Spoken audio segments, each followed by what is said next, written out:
할렐루야. 오늘도 함께 하신 분들, 또한 방송으로 참여하는 모든 이들에게 주의 은혜가 넘치시기를 간절히 축원합니다.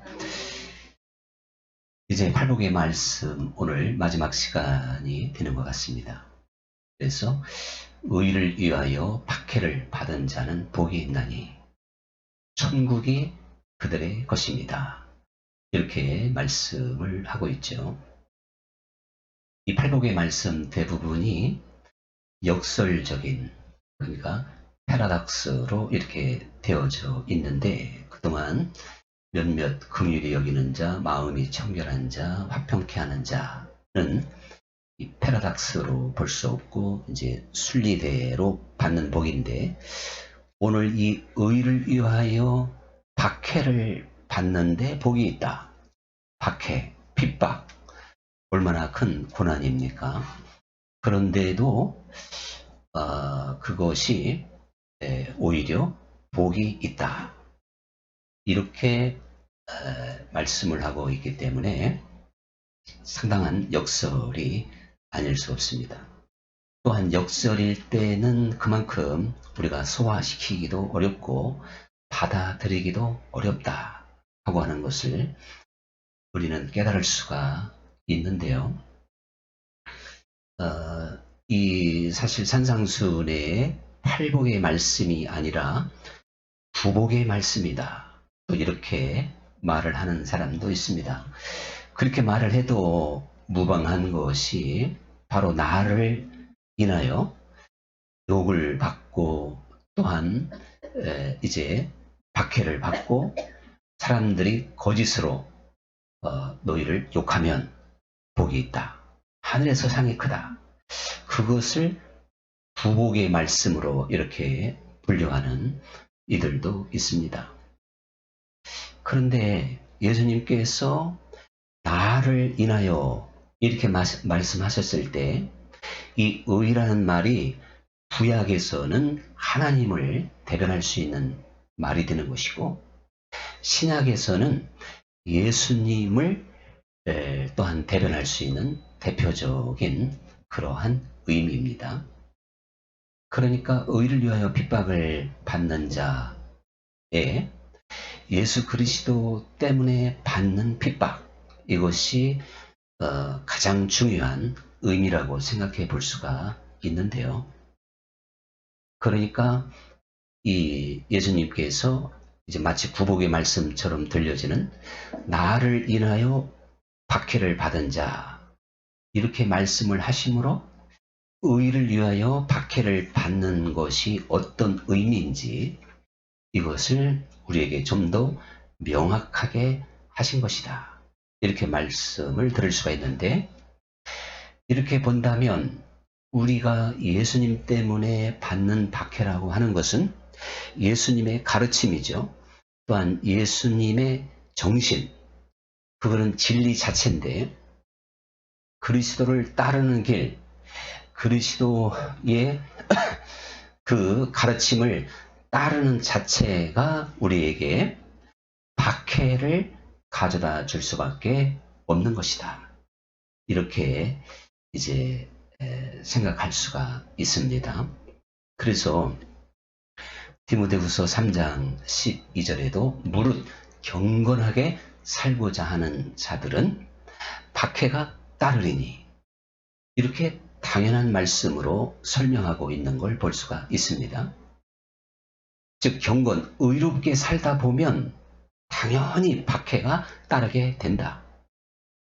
예수님도 사실은 의로운 길을 걸으셨기 때문에 십자가를 지시게 된 겁니다. 주님께서 의를 추구하지 않으셨다면 십자가를 질 일이 결코 아니라는 것을 알 수가 있는데요. 이 세례 요한도 결국 이제 이렇게 참수를 당하게 되잖아요.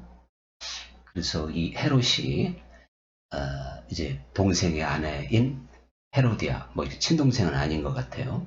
필립 공작의 아내가 헤로디아였고, 남편이 있는데 이혼하고, 이 헤롯도 자기 본 부인이 있는데 헤롯하고 이혼하고 이 헤로디아와 결혼을 하게 됩니다.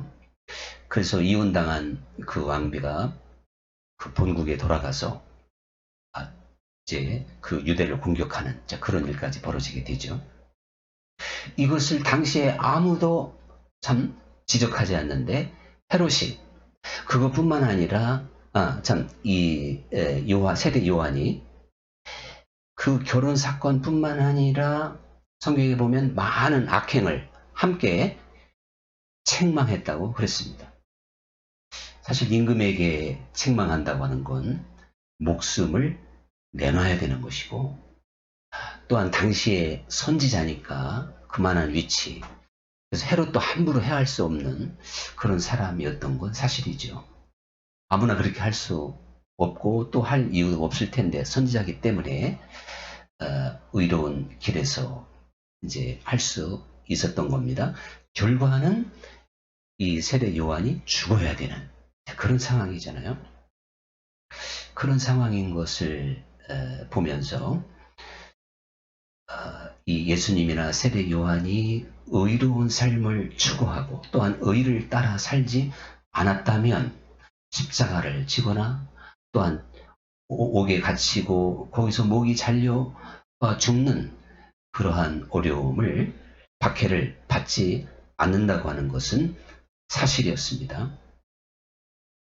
사실 경건한 눈으로 이 세상을 바라보고 의로운 눈으로 보면 누구든지 참 괴로울 수밖에 없어요.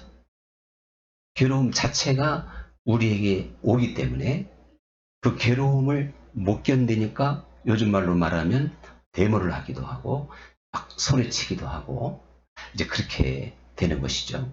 물론 그것에 대한 옳고 그름을 우리가 이제 사안에 따라 잘 분별해야 되겠지만 어쨌든 우리가 어떤 그 의의 세계의 눈을 열면 이 세상이 타락했고 악하기 때문에 남이 가지지 않는 고통을 가질 수밖에 없는 건 사실입니다. 그래서 이 베드로 전서 2장에 보면 이 롯을 가리켜서 말이죠. 롯을 뭐라 그랬냐면 롯이 그 무법한 자들이 음란히 행하는 것을 보고 고통하는 가운데 고통하는 롯을 하나님이 건지셨다는 겁니다. 그래서 의인이 그들 가운데 거하며 날마다 불법을 행하는 것을 보고 듣고 그래서 그 심령이 상하였느니라. 이렇게 베드로전서 2장에서 롯에 대한 말씀을 들려주고 있는데 그 롯이 소돔성에서 날마다 벌어지는 갖은 악행, 불법 이러한 것들을 보면서 그 심령이 상하게 되었다는 것이죠. 우리도 종종 뉴스나 세상 돌아가는 모든 것들이 사실 우리의 심령을 상하게 할 수가 있을 겁니다. 그런데 사실은 진정한 의의 세계에 들어가면요. 그것에 대해서 우리가 소리치거나 어떠한 일들을 벌인다기보다는 오히려 불쌍히 여기고 긍휼히 여기며 기도할 수 있는 이 마음이 정상입니다. 롯이 사실 그렇게 했던 거예요. 롯 외에는 의인이 없었고 다 타락한 자들이고 무도한 자들이었어요. 그 고통하는 가운데 그 소돔성을 위하여 중보했던 사람이 롯이라고 하는 것이 베드로전서 2장에서 증명해 주고 있습니다. 저도 사실 감리교회에서는 여러분 잘 모를지 모르지만 그냥 뭐라 할까 자칫 머리 깎듯이 어떤 의미 됐든지 하여간 대단히 유명 인사예요. 제주도 아니라 미국에서 제 이름 모르는 사람 별로 없어요. 왜 그랬냐면 웨슬리 정신으로 성경에 정말 의로운 세계를 보니까 지방이건 연예건 총회건 이거 뭐 말이 안 되더라고요. 그래서 제가 게시판에 글을 쓰기 시작하고 불법한 자들을 나름대로 제가 수많은 글을 썼지만요. 웃기게 제가 게시판에 신사라는 별명을 얻었어요. 신사. 이건 믿거나 말거나. 왜 그러냐면 제가 무너지지 않고 감정 드러내지 않고 서로 글 쓰다 보면 막 댓글로 얼마나 공격을 합니까? 그래서 속에서는 그때는 부글부글 했지만 잘 참고 그냥 정론 계속 펼치다 보니까 몇 년 하다 보니까 게시판에 신사, 오세훈 목사 이렇게 또 사람들이 별명을 붙고, 그 사실 현직 감독님이나 뭐 총회특별위원회 위원장, 우리 감리그라면 대법원 아닙니까? 위원장 이런 분들도 저에게 이제 물어서 그 장정 또한 재판에 대한 자문, 자 이런 일들을 많이 했어요. 그런데 그것도 한동안 시간을 지나다 보니까 아 이게 또 아니구나. 그러면서 제가 한 5년 전에 이제 이 피를 이제 그러니까 붓을 꽂고 펜을 꽂고 글 쓰지 않는다. 그것이 사실 세상을 변화시킬 수도 없고 사람들을 깨우칠 수도 없다는 걸 알게 된 것입니다. 그 대신에 감독회장, 연회마다 세워지는 감독, 이러한 사람들, 감리교회 지도자들이 바르게 세워질 수 있도록 기도하는 것. 그게 제가 해야 될 일이고 우리가 해야 될 일이더라고요. 한 사람이 역사를 바꾸고 나라를 바꾸고 모든 걸 다 바꾸기 때문에 우리는 그래서 성경에는 이제 그 권세 같은 자들을 위하여 기도하라. 너희의 평안을 위하여. 정말 우리 그리스도인들이 역사의 주관자가 하나님이시니까 그 살아계신 하나님을 믿는다면 김정은도 맡기고 어쨌든 이제 푸틴도 맡기고 또 뭐 그 누구건 하여간 하나님께 맡기고 기도할 수 있는 그러한 세계의 눈을 확실하게 열어야 될 겁니다. 우리들이 의라고 하는 차원에서 세상을 보면 이거 얼마나 말이 안 되는지 속상한지 정말 팔고도 붙이고 나오지 않으면 견딜 수 없는 세상이라는 것을 우리가 세상을 알면 할수록, 그래서 내가 깊이 관심을 가지면 그 분야의 모든 것을 보이기 때문에 어느 쪽이건 분노할 수밖에 없습니다. 그 대신에 정말 세상의 모든 지식은 분토와 같은 것이고 사도 바울이 배설물처럼 그래서 여기고 버린 거예요. 오직 주 예수 그리스도를 깊이 알 수 있는 우리 모두가 될 수 있기를 간절히 축원합니다. 그것만이 정말 사는 길이다 라고 하는 걸 깨닫게 됩니다. 어느 사회, 어느 조직이건요, 의인은 공격을 받게 돼 있어요. 또 핍박을 받게 돼 있어요. 그래서 다니엘이 이제 그 사자굴 속에 집어 던져질 수밖에 없었던 겁니다. 총리로서 뭐 그때는 총리가 한 사람만 아니지만 여러 총리 중에서도 두각을 나타내고 빈틈없죠. 정말 모든 걸 완벽하게 처리할 수 있는 그런 능력을 갖습니다. 그러니까 임금이 전적으로 신임하니까 이제 같은 그 신하들이 이제 시기 질투할 수밖에 없는 거 아니겠어요? 그래서 이 다니엘을 함정에 파고 사자굴에 들어가는, 정말 죽음을 하나님이 안 지켜주면 죽을 수밖에 없는 그런 박해를 받게 된 것입니다. 그래서 이제 그 현대 사회에서도 마찬가지죠. 어느 직장이나 어떤 단체에 정말 의로운 사람이 있으면요, 사람들은 그를 경계할 수밖에 없어요. 그래서 사람들이 나를 좀 경계하기도 하고 나를 보면 조심할 수 있는 그런 처신을 하는 게 그게 성서적인 거예요. 그것은 이제 나한테는 물론 힘이 들죠. 그죠? 그러나 우리가 바른 가치관, 올바름을 가지고 이 세상을 보면 함께 악을 도모할 수 없으니까, 정말 악에 빠져있는 세상이기 때문에 사람들이 나를 때로는 박해하고 싫어할 수밖에 없는 거다. 주님께서 그래서 모든 사람에게 칭찬을 듣는다면 하나님의 심판을 피할 수가 없다는 겁니다. 그 주님의 말씀이에요. 이 다니엘의 세 친구도 사드락, 메삭, 아벳느고, 그들이 금신상에 그냥 넙죽 절하고 타협하면 왜 고난이 있겠어요? 그런데 그걸 거부하니까 풀무불 속에 집어 던져지게 됩니다.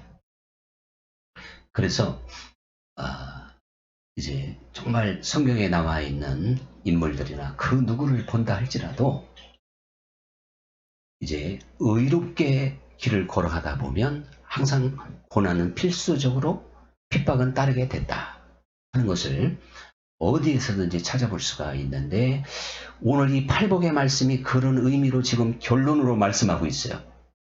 우리가 팔복의 말씀을 지금 뭐 나름대로 거의 8주 동안 오늘까지 이렇게 한번 진지하게 생각을 해봤는데요. 한 말씀 한 말씀이 다 복된 말씀이고 우리가 그렇게 살아야 되고 그것을 추구해야 되고 반드시 실천해야 되는 말씀이잖아요. 그런데 이 말씀을 실천했을 때 결론이 마지막으로 핍박이라는 거예요. 박해. 그러니까 팔복의 말씀에서 예수님이 그렇게 결론을 내리신단 말입니다. 화평케 하는 자가 하나님의 아들이라 그랬는데, 어디에서건 화평을 만약에 만들려고 하면요, 나는 바로 박해를 받는다는 걸 알아야 돼. 왜 그러냐면 이 사람도 말려야 되고 이 사람도 말려야 되기 때문에. 제가 이런 얘기 해도 되는지 모르겠지만 좀 이해가 안 되면 용서하시고. 그래서 저는 좀 예민한 문제니까 상당히 우로 기울인 분들에게도 제가 욕을 먹어요. 그래서 김상옥 사무실에도 막 엄청나게 저를 공격하더라고. 우로 기울어진 사람. 또 좌로 기울어진 분한테도 제가 욕을 먹어요. 저는 정말 그 중도를 취하려고 제가 한 4년 전부터 나는 이제 중도다. 이미 선언을 했거든요.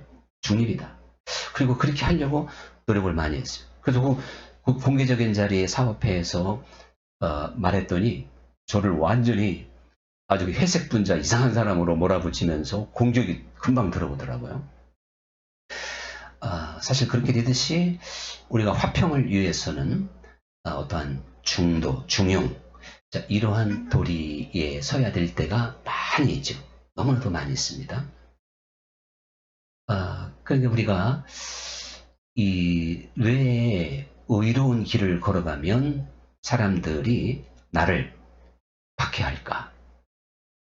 우리가 그 영국계 아일랜드 사람인 걸리버 여행기를 쓴 그 저자를 보면요.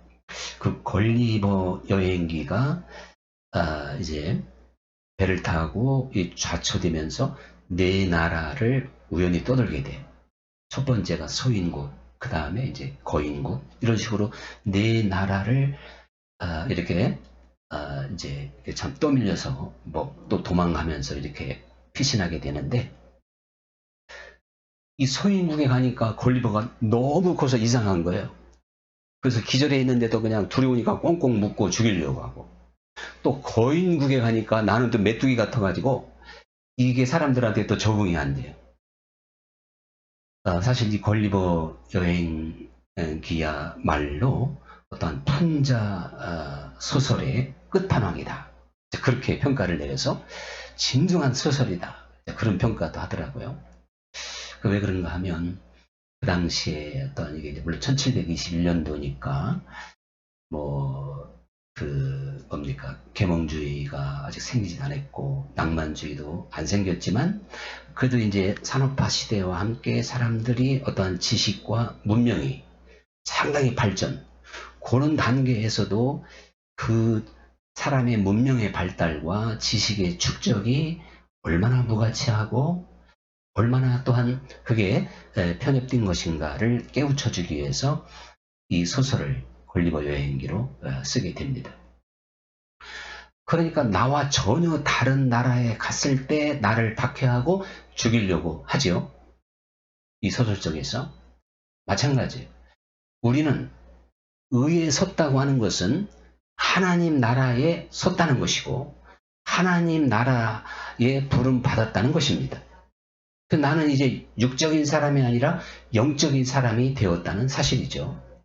그러니까 세상이 나를 이상하게 보고 세상이 나를 박해할 수밖에 없고 자기들과 안 맞는 거예요. 그래서 박해는 당연한 거라니까요. 그래서 베드로후서 4장에 보면 너희가 그리스도의 이름으로 박해를 받으면 영광의 영, 즉 하나님의 영이 너희와 함께 하며 너희 중에 살인자나 도적질하는 자나 또한 악행하는 자들이나 남의 일에 참견함으로 고난받지 않고 그리스도인이라고 하는 이름 때문에 고난을 받는다면 부끄러워하지 마라. 오히려 그 이름으로 영광을 돌려라. 내가 그리스도 이름으로 지금 고난을 받으니까 어려움 가운데서도 영광을 돌려라. 그렇게 말씀하고 있습니다. 그러니까 우리는 하나님의 영광의 빛이 우리와 함께하고 있기 때문에 당연히 어두움의 세력에 공격을 받을 수밖에 없는 것이다.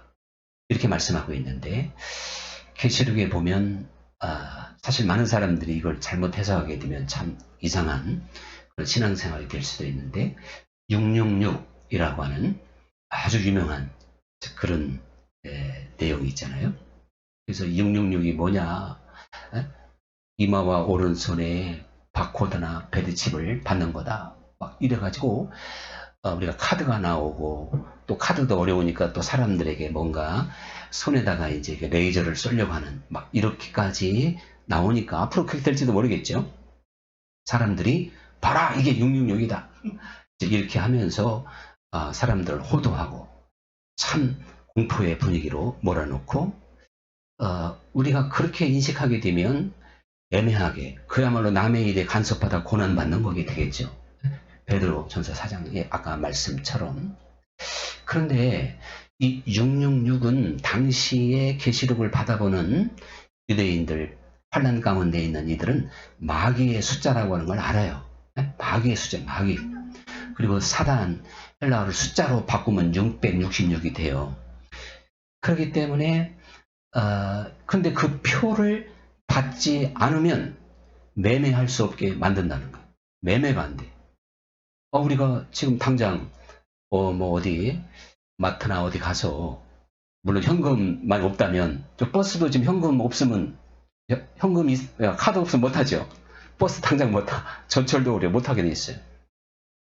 그런 것처럼 666 표를 받지 않으면 매매가 안 되는 거예요. 아무것도 사고팔고를 못한다는 거예요. 그런 시대가 온다. 사실 어떠한 이렇게 이제 카드 같은 걸로 물건을 사다 보니까 꼭 그렇게 해야죠. 유혹을 받기가 쉬워요. 일단 이걸 정상적으로 해석을 해본다면 이 이마와 오른손은 이제 이마는 인격, 손은 모든 행동의 대명사예요.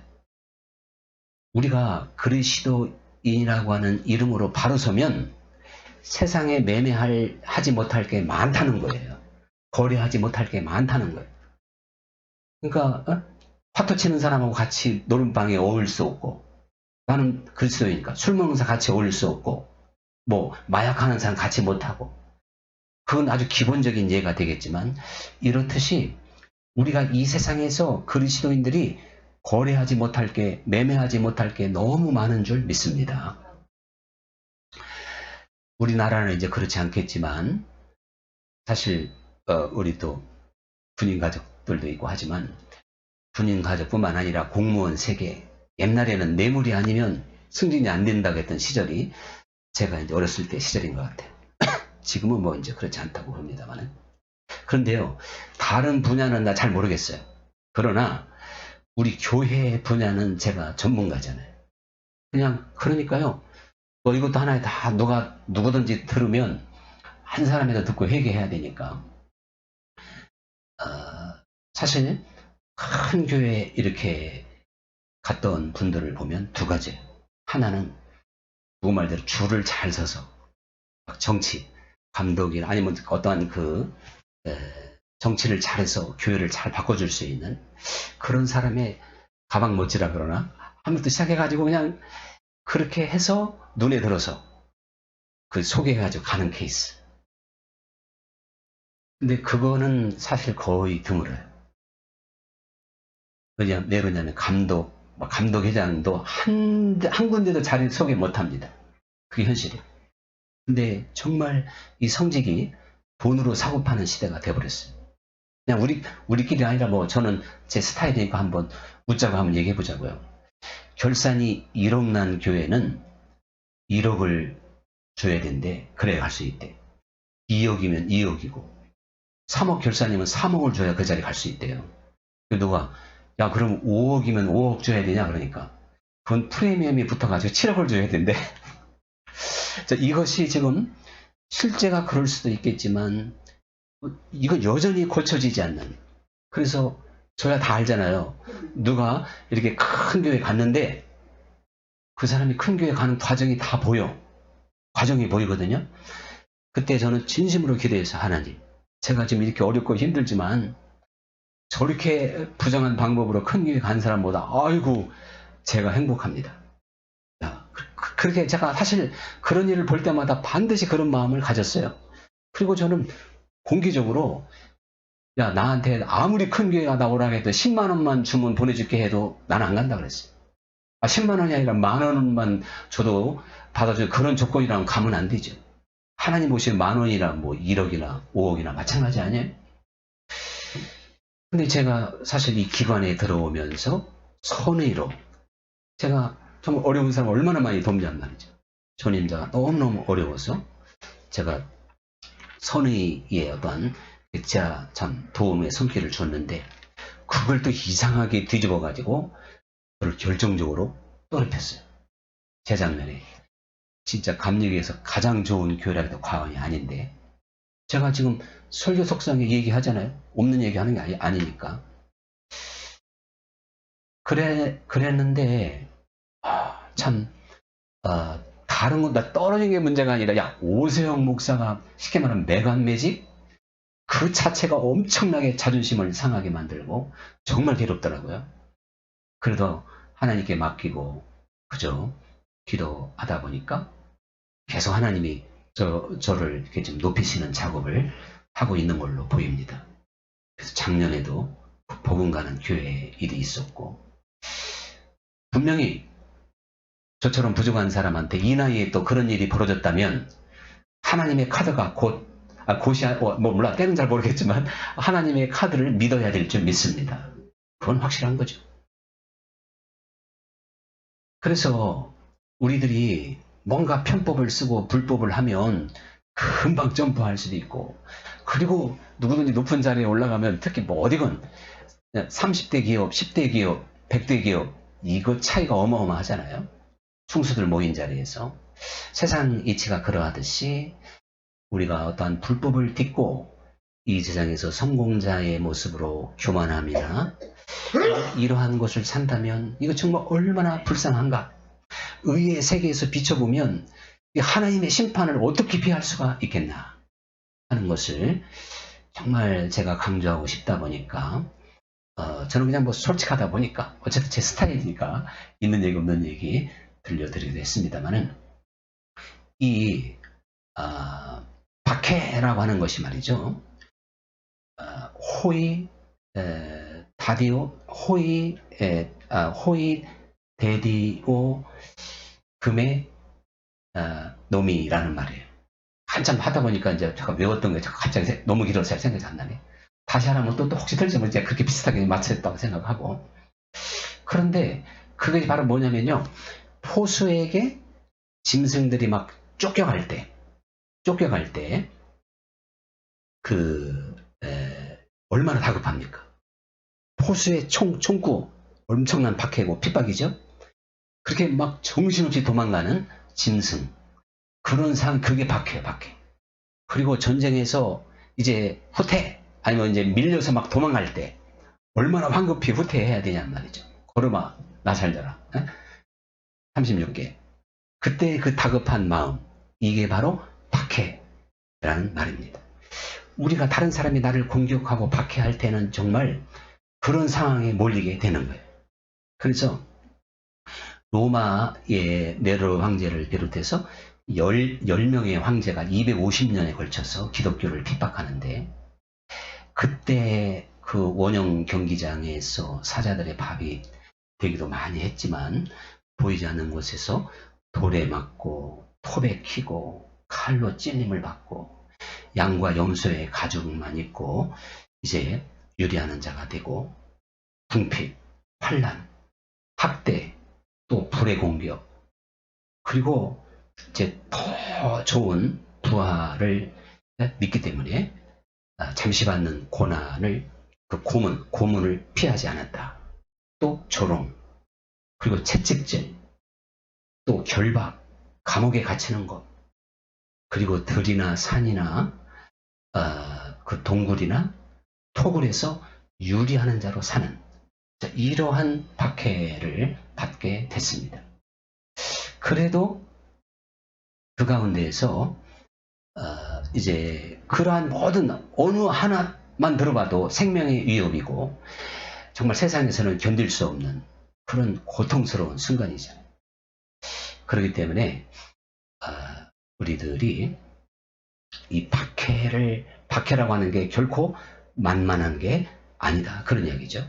그런데 이렇게 박해를 받는 자가 결국에는 하나님의 나라를 가게 된다. 이렇게 말씀하고 있으니 이게 또 문제잖아요. 왜 그럴까요? 우리가 이미 하나님 나라 안에서 살아야 되기 때문에 그런 줄 믿습니다. 중요한 신앙의 비밀 가운데 너무나도 쉽지만 자꾸 잊어버리는 게, 죽어서 하나님 나라 갈라 하지 말고 성경의 가르침은 지금 현재 하나님의 나라를 이루라는 거예요. 그게 영생의 삶이에요. 영생의 삶. 예수님이 나를 믿는 자는 이미 영생을 얻었다는 거 아닙니까?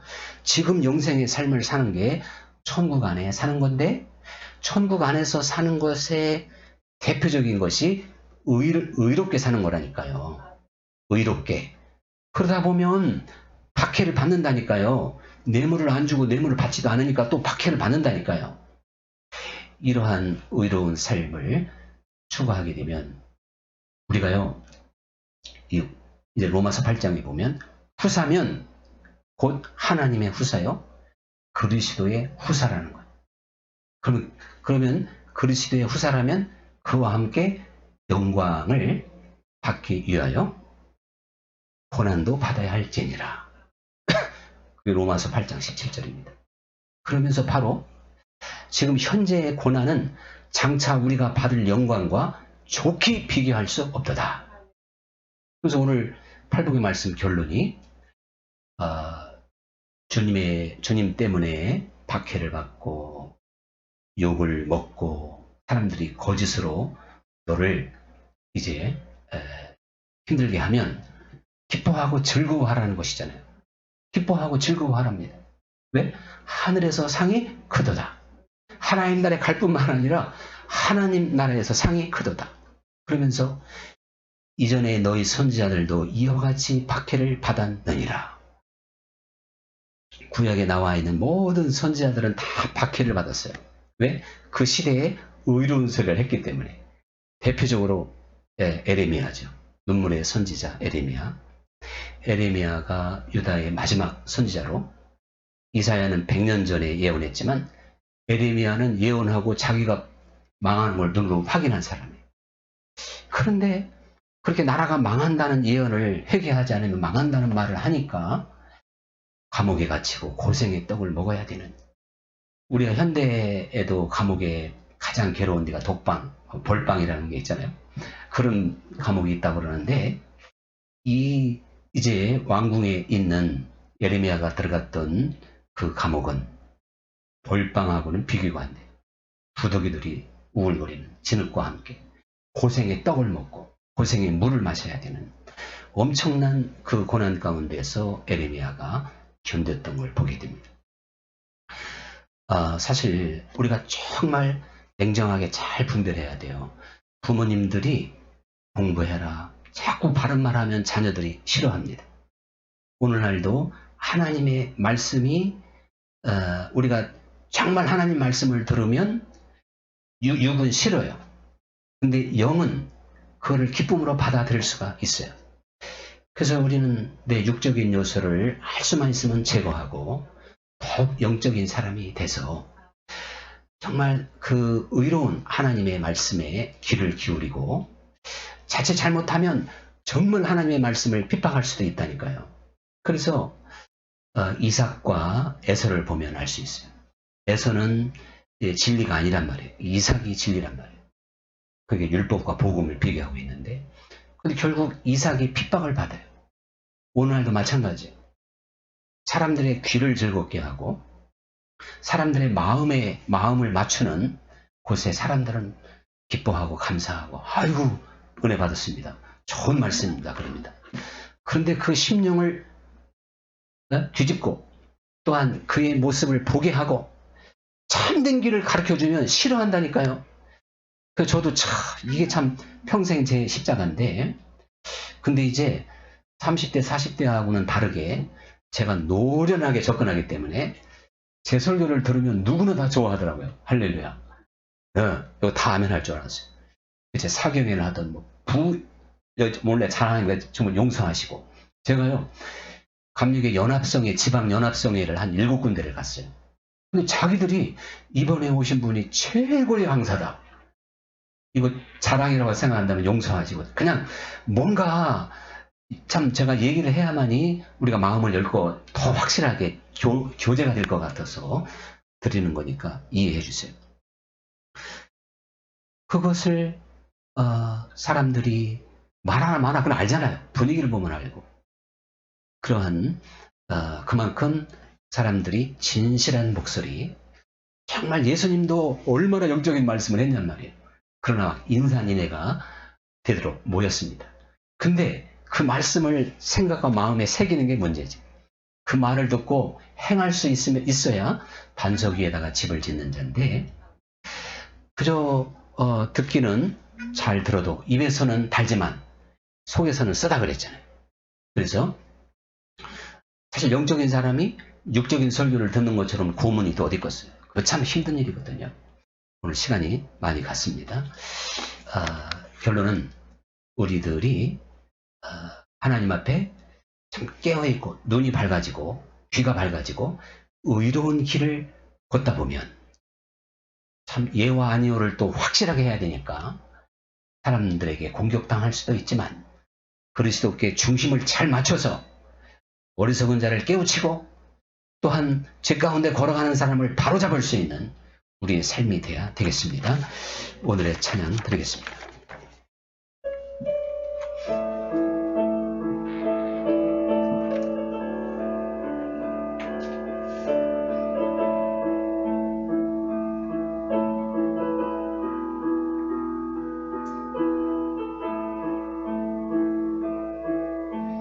내 마음에 주를 향한 사랑이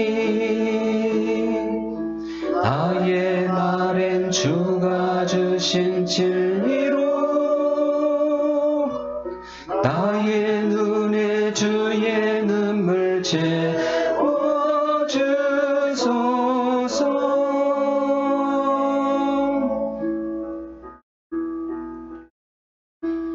내 입술에 찬양의 향기가 두 손에는 주를 닮은 섬김이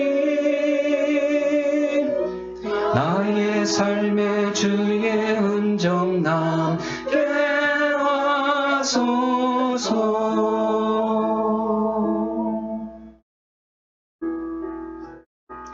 하나님의 사랑이 영원히 함께하리. 십자가의 길을 걷는 자에게 순교자의 삶을 사는 이에게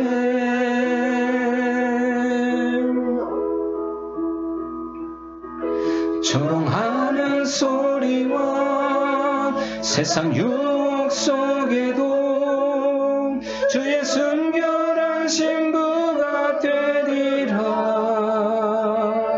내 생명 주님께 드리리. 자, 오늘부터는 목회 기도와 결단의 시간이라는 그런 제가 순서를 좀 넣었습니다. 늘 했던 건데 코로나나 여기 와서 못했습니다만은 이 순서대로 잠깐 기도하겠습니다. 감사하신 아버지 하나님, 오늘 우리가 의롭게 살아갈 수 있는 길을 걷다 보면 박해를 받는다는 말씀을 들으며 정말 하나님 앞에 우리가 의로운 길을 걸어서 하나님이 인정할 수 있는, 결국 또한 사람도 인정하게 될 줄 믿습니다. 그러한 믿음의 길을 걸어가게 하여 주시옵소서. 오늘 또한 이렇게 예배에 참석하고 싶어도 참석하지 못한 우리 교우들이 있습니다. 하나님, 저들 건강을 또한 모든 여건을 주께서 주장하여 주셔서 함께 예배할 수 있는 영광의 시간을 허락하여 주옵소서. 특별히 육신의 질병 가운데 있는 이들을 이 시간 찾아가 주시옵소서. 주님의 피 묻은 손을 얹어 주시옵소서. 우리 주 예수 그리스도의 이름으로 깨끗함을 받게 해 주시옵소서. 치료받게 해 주시옵소서. 아버지 하나님, 또한 우리는 이 세상을 살아가며 정말 내가 목소리를 높이고 내가 무엇을 하여 되는 일이 없다는 것을 너무나도 잘 압니다. 그러므로 전능하신 하나님께 맡기고 나라와 민족과 전 세계를 위하여 중심으로 기도하는 우리가 되게 해 주시옵소서.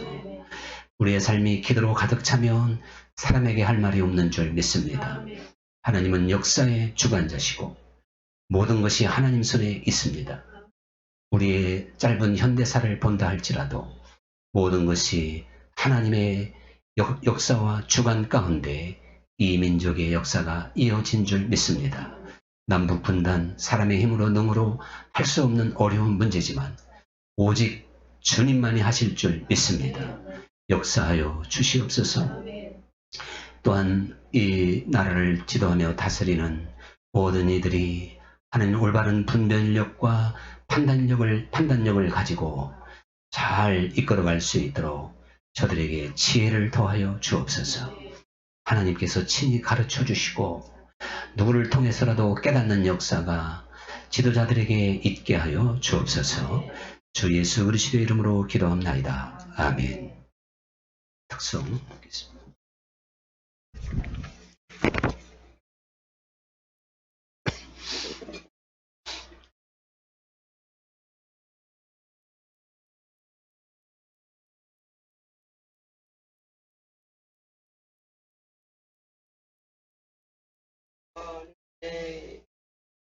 어느 때 다시 오실는지 아는 이가 없으니 등 밝히고 너는 깨어있어 불반겨 맞으라. 주 안에서 우리 몸과 마음이 깨끗하게 되어서 예수님 다시 오실 때에 모두 꿈으로 맞으라. 오늘에 다시 오신다면 부러움 없을까. 잘하였다 주님 칭찬하며 우리 맞아 주시